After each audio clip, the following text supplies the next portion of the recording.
ओम नमः शिवाय। आज हम रुद्र संहिता का अध्याय 16 पढ़ेंगे। ब्रह्मा जी का रुद्रदेव से सती के साथ विवाह करने का अनुरोध, श्री विष्णु द्वारा अनुमोदन और श्री रुद्र की इसके लिए स्वीकृति। ब्रह्मा जी कहते हैं, श्री विष्णु आदि देवताओं द्वारा की हुई उस स्तुति को सुनकर सबकी उत्पत्ति के हेतु हेतुभूत भगवान शंकर बड़े प्रसन्न हुए और जोर जोर से हंसने लगे। मुझ ब्रह्मा और विष्णु को अपनी अपनी पत्नी के साथ आया हुआ देख महादेव जी ने हम लोगों से यथोचित वार्तालाप किया और रुद्र और हमारे आगमन का कारण पूछा। रुद्र बोले, हे हरे, हे विधे तथा हे देवताओं और महर्षियों, आज निर्भय होकर यहाँ अपने आने का ठीक ठीक कारण बताओ। तुम लोग किस लिए यहाँ आए हो और कौन सा कार्य आ पड़ा है, वह सब मैं सुनना चाहता हूँ, क्योंकि तुम्हारे द्वारा की गई स्तुति से मेरा मन बहुत प्रसन्न है। मुने, महादेव जी के इस प्रकार पूछने पर भगवान विष्णु की आज्ञा से मैंने वार्तालाप आरंभ किया। मैंने कहा, देव देव महादेव करुणा सागर प्रभु, हम दोनों इन देवताओं और ऋषियों के साथ जिस उद्देश्य से यहाँ आए हैं उसे सुनिए। वृषभध्वज, विशेषतः आपके ही लिए हमारा यहाँ आगमन हुआ है, क्योंकि हम तीनों सहार्थी हैं। सृष्टि चक्र के संचालन रूप प्रयोजन की सिद्धि के लिए एक दूसरे के सहायक हैं। सहार्थी को सदा परस्पर यथा योग्य सहयोग करना चाहिए, अन्यथा यह जगत टिक नहीं सकता। महेश्वर, कुछ ऐसे असुर उत्पन्न होंगे जो मेरे हाथ से मारे जाएंगे, कुछ भगवान विष्णु के और कुछ आपके हाथों नष्ट होंगे। महाप्रभु, कुछ असुर ऐसे होंगे जो आपके वीर से उत्पन्न हुए पुत्र के हाथ से ही मारे जा सकेंगे। प्रभु, कभी कोई विरले ही असुर ऐसे होंगे जो माया के हाथों द्वारा वध को प्राप्त होंगे। आप भगवान शंकर की कृपा से ही देवताओं को सदा उत्तम सुख प्राप्त होगा। घोर असुरों का विनाश करके आप जगत को सदा स्वास्थ्य एवं अभय प्रदान करेंगे, अथवा यह भी संभव है कि आपके हाथ से कोई भी असुर ना मारे जाएं, क्योंकि आप सदा योग युक्त रहते हुए राग द्वेष से रहित हैं तथा एकमात्र दया करने में ही लगे रहते हैं। ईश, यदि वे असुर भी आराधित हों, आपकी दया से अनुग्रहित होते रहें, तो सृष्टि और पालन का कार्य कैसे चल सकता है। अतः वृषभध्वज, आपको प्रतिदिन सृष्टि आदि के उपयुक्त कार्य करने के लिए उद्यत रहना चाहिए। यदि सृष्टि पालन और संहार रूप कर्म ना करने हों, तब तो हमने माया से जो भिन्न भिन्न शरीर धारण किए हैं उनकी कोई उपयोगिता अथवा औचित्य ही नहीं है। वास्तव में हम तीनों एक ही हैं, कार्य के भेद से भिन्न भिन्न देह धारण करके स्थित हैं। यदि कार्य भेद ना सिद्ध हो, तब तो हमारे रूप भेद का कोई प्रयोजन ही नहीं है। देव, एक ही परमात्मा महेश्वर तीन स्वरूपों में अभिव्यक्त हुए हैं। इस रूप भेद में उनकी अपनी माया ही कारण है। वास्तव में प्रभु स्वतंत्र हैं, वे लीला के उद्देश्य से ही यह सृष्टि आदि कार्य करते हैं। भगवान श्री हरि उनके बाएं अंग से प्रकट हुए हैं, मैं ब्रह्मा उनके दाएं अंग से प्रकट हुआ हूँ, और आप रुद्रदेव उन सदाशिव के हृदय से आविर्भूत हुए हैं। अतः आप ही शिव के पूर्ण रूप हैं। प्रभु, इस प्रकार अभिन्न रूप होते हुए भी हम तीन रूपों में प्रकट हैं। सनातन देव, हम तीनों उन्हीं भगवान सदाशिव और शिवा के पुत्र हैं। इस यथार्थ तत्व का आप हृदय से अनुभव कीजिए। प्रभु, मैं और श्री विष्णु आपके आदेश से प्रसन्नता पूर्वक लोक की सृष्टि और पालन के कार्य कर रहे हैं तथा कार्य कारणवश सपत्निक भी हो गए हैं। अतः आप भी विश्वहित के लिए तथा देवताओं को सुख पहुँचाने के लिए एक परम सुंदरी रमणी को अपनी पत्नी बनाने के लिए ग्रहण करें। महेश्वर, एक बात और है, उसे सुनिए। मुझे पहले के वृतांत का स्मरण हो आया है। पूर्व काल में आपने ही शिवरूप से जो बात हमारे सामने कही थी, वही इस समय सुना रहा हूँ।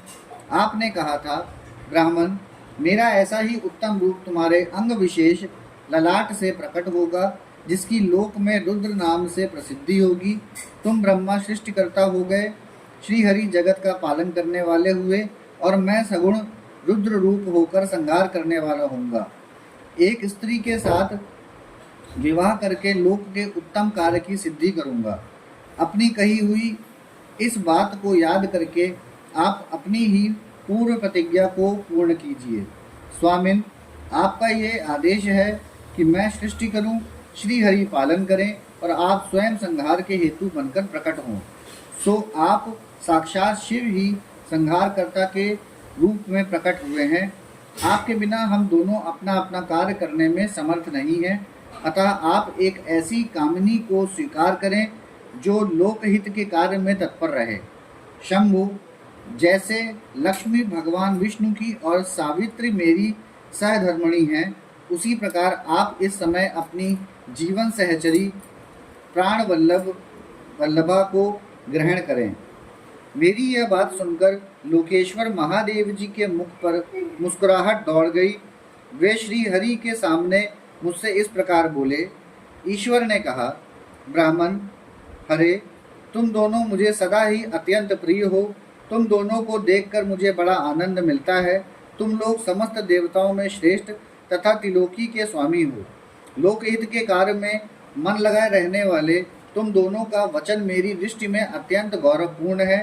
किंतु सुर श्रेष्ठ गण, मेरे लिए विवाह करना उचित नहीं होगा, क्योंकि मैं तपस्या में संलग्न रहकर सदा संसार से विरक्त ही रहता हूँ और योगी के रूप में मेरी प्रसिद्धि है, जो निर्वृत्ति के सुंदर मार्ग पर स्थित है, अपने आत्मा में ही रमण करता आनंद मानता है, निरंजन है, जिसका शरीर अवधूत है, जो ज्ञानी, आत्मदर्शी और कामना से शून्य है, जिसके मन में कोई विकार नहीं है, जो भोगों से दूर रहता है तथा जो सदा अपवित्र और अमंगल वेशधारी है। उसे संसार में कामिनी से क्या प्रयोजन है, यह इस समय मुझे बताओ तो सही। मुझे तो सदा केवल योग में लगे रहने पर ही आनंद आता है। ज्ञानहीन पुरुष ही योग को छोड़कर भोग को अधिक महत्व देता है। संसार में विवाह करना पराये बंधन में बंधना है, इसे बहुत बड़ा बंधन समझना चाहिए। इसलिए मैं सत्य सत्य कहता हूँ, विवाह के लिए मेरे मन में थोड़ी सी भी अभिरुचि नहीं है। आत्मा ही अपना उत्तम अर्थ या स्वार्थ है। उसका भलीभांति चिंतन करने के कारण मेरी लौकिक स्वार्थ में प्रवृत्ति नहीं होती। तथापि जगत के हित के लिए तुमने जो कुछ कहा है उसे करूँगा। तुम्हारे वचन को गरिष्ठ मानकर अथवा अपनी कही हुई बात को पूर्ण करने के लिए मैं अवश्य विवाह करूँगा, क्योंकि मैं सदा भक्तों के वश में रहता हूँ। परंतु मैं जैसी नारी को प्रिय पत्नी के रूप में ग्रहण करूँगा और जैसी शर्त के साथ करूँगा उसे सुनो। अरे ब्राह्मण, मैं जो कुछ कहता हूँ वह सर्वथा उचित ही है। जो नारी मेरे तेज को विभाग पूर्वक ग्रहण कर सके, जो योगिनी तथा इच्छा अनुसार रूप धारण करने वाली हो, उसी को तुम पत्नी बनाने के लिए मुझे बताओ। जब मैं योग में तत्पर रहूं तब उसे भी योगिनी बनकर रहना होगा, और जब मैं कामासक्त हूँ तब उसे भी कामनी के रूप में ही मेरे पास रहना होगा। वेदवेत्ता विद्वान जिन्हें अविनाशी बतलाते हैं, उन ज्योतिष स्वरूप सनातन शिव का मैं सदा चिंतन करता हूँ और करता रहूँगा। ब्राह्मण, उन सदाशिव के चिंतन में जब मैं ना लगा हूँ तभी उस भामिनी के साथ मैं समागम कर सकता हूँ। जो मेरे शिव चिंतन में विघ्न डालने वाली होगी वह जीवित नहीं रह सकती, उसे अपने जीवन से हाथ धोना पड़ेगा। तुम विष्णु और मैं तीनों ही ब्रह्म स्वरूप शिव के अंशभूत हैं, अतः महाभागगण हमारे लिए उनका निरंतर चिंतन करना ही उचित है। कमलासन, उनके चिंतन के लिए मैं बिना विवाह के भी रह लूँगा। अतः तुम मुझे ऐसी पत्नी प्रदान करो जो सदा मेरे कर्म के अनुकूल चल सके। ब्राह्मण, उसमें भी मेरी एक और शर्त है, उसे तुम सुनो। यदि उस स्त्री का मुझ पर और मेरे वचन पर अविश्वास होगा तो मैं उसे त्याग दूंगा।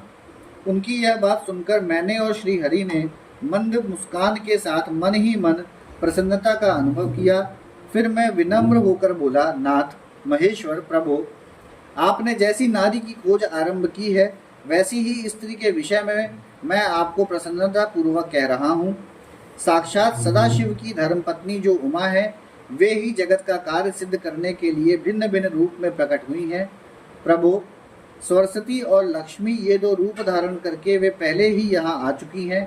इनमें लक्ष्मी तो श्री हरि विष्णु प्राणवल्लभा हो गई और श्री हरि विष्णु की प्राणवल्लभा हो गई, और सरस्वती मेरी अब हमारे लिए वे तीसरा रूप धारण करके प्रकट हुई हैं। प्रभु, लोकहित का कार्य करने की इच्छा वाली देवी शिवा दक्ष पुत्री के रूप में अवतीर्ण हुई हैं। उनका नाम सती है। सती ही ऐसी भार्या हो सकती हैं जो सदा आपके लिए हितकारिणी हो। देवेश, महातेजस्विनी सती आपके लिए आपको पति रूप में प्राप्त करने के लिए दृढ़ता पूर्वक कठोर व्रत का पालन करती हुई तपस्या कर रही हैं। महेश्वर, आप उन्हें वर देने के लिए जाइए, कृपा कीजिए और बड़ी प्रसन्नता के साथ उन्हें उनकी तपस्या के अनुरूप वर देकर उनके साथ विवाह कीजिए। शंकर, भगवान विष्णु की, मेरी तथा इन संपूर्ण देवताओं की यही इच्छा है। आप अपनी शुभ दृष्टि से हमारी इस इच्छा को पूर्ण कीजिए, जिससे हम आदरपूर्वक इस उत्सव को देख सकें। ऐसा होने से तीनों लोक में सुख देने वाला परम मंगल होगा और सबकी सारी चिंता मिट जाएगी, इसमें संशय नहीं है। तदंतर मेरी बात समाप्त होने पर लीला विग्रह धारण करने वाले भक्तवत्सल महेश्वर से मधुसूदन अच्युत ने इसी का समर्थन किया। तब भक्तवत्सल भगवान शिव ने हंसकर कहा, बहुत अच्छा, ऐसा ही होगा। उनके ऐसा कहने पर हम दोनों उनसे आज्ञा ले अपनी पत्नी तथा देवताओं और मुनियों के साथ अत्यंत प्रसन्न हो अपने अभीष्ट स्थान को चले आए। यहाँ हमारा रुद्र संहिता द्वितीय खंड का अध्याय 16 समाप्त होता है। ओम नमः शिवाय।